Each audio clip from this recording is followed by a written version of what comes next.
யோவான் அதிகாரம் 14. உங்கள் இருதயம் கலங்காதிருப்பதாக. தேவனிடத்தில் விசுவாசமாயிருங்கள், என்னிடத்திலும் விசுவாசமாயிருங்கள். என் பிதாவின் வீட்டில் அநேக வாசஸ்தலங்கள் உண்டு. அப்படி இல்லாதிருந்தால் நான் உங்களுக்கு சொல்லியிருப்பேன். ஒரு ஸ்தலத்தை உங்களுக்காக ஆயத்தம் பண்ண போகிறேன். நான் போய் உங்களுக்காக ஸ்தலத்தை ஆயத்தம் பண்ணின பின்பு நான் இருக்கிற இடத்திலே நீங்களும் இருக்கும்படி நான் மறுபடியும் வந்து உங்களை என்னிடத்தில் சேர்த்து கொள்ளுவேன். நான் போகிற இடத்தை அறிந்திருக்கிறீர்கள், வழியையும் அறிந்திருக்கிறீர்கள் என்றார். தோமா அவரை நோக்கி, ஆண்டவரே, நீர் போகிற இடத்தை அறியோமே, வழியை நாங்கள் எப்படி அறிவோம் என்றான். அதற்கு இயேசு, நானே வழியும் சத்தியமும் ஜீவனுமாயிருக்கிறேன். என்னை அல்லாமல் ஒருவனும் பிதாவினிடத்தில் வரான். என்னை அறிந்திருந்தீர்களானால் என் பிதாவையும் அறிந்திருப்பீர்கள். இது முதல் நீங்கள் அவரை அறிந்தும் அவரை கண்டும் இருக்கிறீர்கள் என்றார். பிலிப்பு அவரை நோக்கி, ஆண்டவரே, பிதாவை எங்களுக்கு காண்பியும், அது எங்களுக்கு போதும் என்றான். அதற்கு இயேசு, பிலிப்புவே, இவ்வளவு காலம் நான் உங்களுடனே கூட இருந்தும் நீ என்னை அறியவில்லையா? என்னை கண்டவன் பிதாவை கண்டான். அப்படி இருக்க பிதாவை எங்களுக்கு காண்பியும் என்று நீ எப்படி சொல்லுகிறாய்? நான் பிதாவிலும் பிதா என்னிலும் இருக்கிறதை நீ விசுவாசிக்கிறதில்லையா? நான் உங்களுடனே சொல்லுகிற வசனங்களை என் சுயமாய் சொல்லவில்லை. என்னிடத்தில் வாசமாயிருக்கிற பிதாவானவரே இந்த கிரியைகளை செய்து வருகிறார். நான் பிதாவிலும் பிதா என்னிலும் இருக்கிறதை நம்புங்கள். அப்படி இல்லாவிட்டாலும் என் கிரியைகளின் மித்தமாவது என்னை நம்புங்கள். மெய்யாகவே மெய்யாகவே நான் உங்களுக்கு சொல்லுகிறேன், நான் என் பிதாவினிடத்திற்கு போகிறபடியினால் என்னை விசுவாசிக்கிறவன் நான் செய்கிற கிரியைகளை தானும் செய்வான், இவைகளை பார்க்கிலும் பெரிய கிரியைகளையும் செய்வான். நீங்கள் என் நாமத்தினாலே எதை கேட்பீர்களோ குமாரனில் பிதா மகிமைப்படும்படியாக அதை செய்வேன். என் நாமத்தினாலே நீங்கள் எதை கேட்டாலும் அதை நான் செய்வேன்.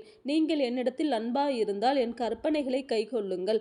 நான் பிதாவை வேண்டிக் கொள்ளுவேன், அப்பொழுது என்றென்றைக்கும் உங்களுடனே கூட இருக்கும்படிக்கு சத்திய ஆவியாகிய வேறொரு தேற்றரவாளனை அவர் உங்களுக்கு தந்தருளுவார்.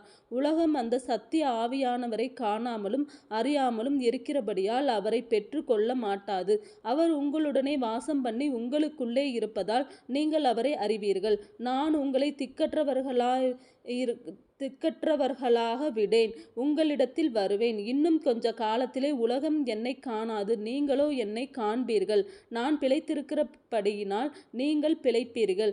நான் என் பிதாவிலும் நீங்கள் என்னிலும் நான் உங்களிலும் இருக்கிறதை அந்நாளிலே நீங்கள் அறிவீர்கள்.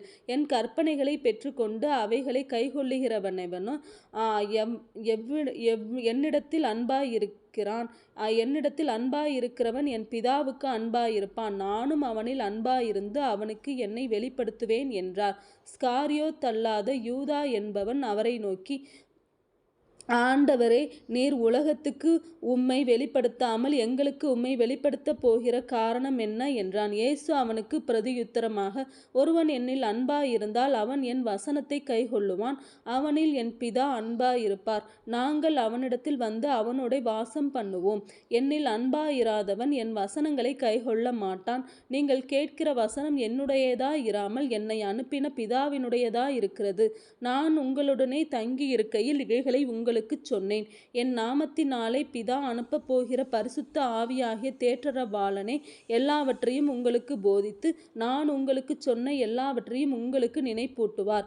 சமாதானத்தை உங்களுக்கு வைத்து போகிறேன், என்னுடைய சமாதானத்தையே உங்களுக்கு கொடுக்கிறேன். உலகம் கொடுக்கிற பிரகாரம் நான் உங்களுக்கு கொடுக்கிறதில்லை.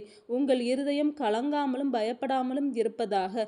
நான் போவேன் என்றும் திரும்பி உங்களிடத்தில் வருவேன் என்றும் நான் உங்களுடனே சொன்னதை கேட்டீர்களே. நீங்கள் என்னில் அன்புள்ளவர்களாயிருந்தால் பிதாவினிடத்திற்கு போகிறேன் என்று நான் சொன்னதை குறித்து சந்தோஷப்படுவீர்கள். ஏனெனில் என் பிதா என்னிலும் பெரியவராயிருக்கிறார். இது நடக்கும்போது நீங்கள் விசுவாசிக்கும்படியாக நடப்பதற்கு முன்னே இதை உங்களுக்கு சொன்னேன். இனி நான் உங்களுடனே அதிகமாய் பேசுவதில்லை. இந்த உலகத்தின் அதிபதி வருகிறான், அவனுக்கு என்னிடத்தில் ஒன்றுமில்லை. நான் பிதாவில் அன்பாயிருக்கிறேன் என்றும் பிதா எனக்கு கட்டளையிட்டபடியே செய்கிறேன் என்றும் உலகம் அறியும்படிக்கு இப்படி நடக்கும். எழுந்திருங்கள், இவ்விடம் விட்டு போவோம் வாருங்கள் என்றார்.